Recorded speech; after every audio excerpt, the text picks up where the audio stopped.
ಇದನ್ನ ಸದನದ ಒಳಗಡೆ ಇವತ್ತು ಈ ಬಿಲ್ಲನ್ನ ಏನು ಮಂಡಿಸಿದ್ದಾರೆ, ಇದನ್ನ ಜಾರಿಗೆ ತಗೊಂಡೋಗ್ತಕ್ಕಂಥದಕ್ಕೆ ಸರ್ಕಾರ ಬಹುಶಃ ಈಗಾಗಲೇ ಸಿದ್ಧತೆಗಳನ್ನ ಏನು ಮಾಡ್ಕೊಂಡಿದ್ದಾರೆ.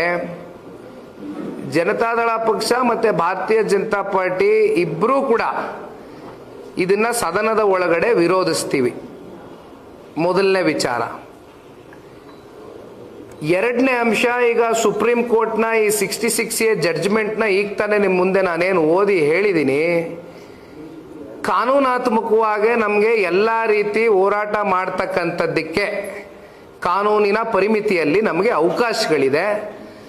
ಅದನ್ನು ಕೂಡ ನಾವು ದಿಟ್ಟವಾದಂಥ ಒಂದು ಹೆಜ್ಜೆ ಇಡ್ತಕ್ಕಂಥ ನಿರ್ಧಾರ ಮಾಡಿದ್ದೀವಿ. ಬಹುಶಃ ಇಲ್ಲಿ ನಿಮಗೆ ಗೊತ್ತಿದೆ, ಹಿಂದೆ IPC ಸೆಕ್ಷನ್ ಇತ್ತು.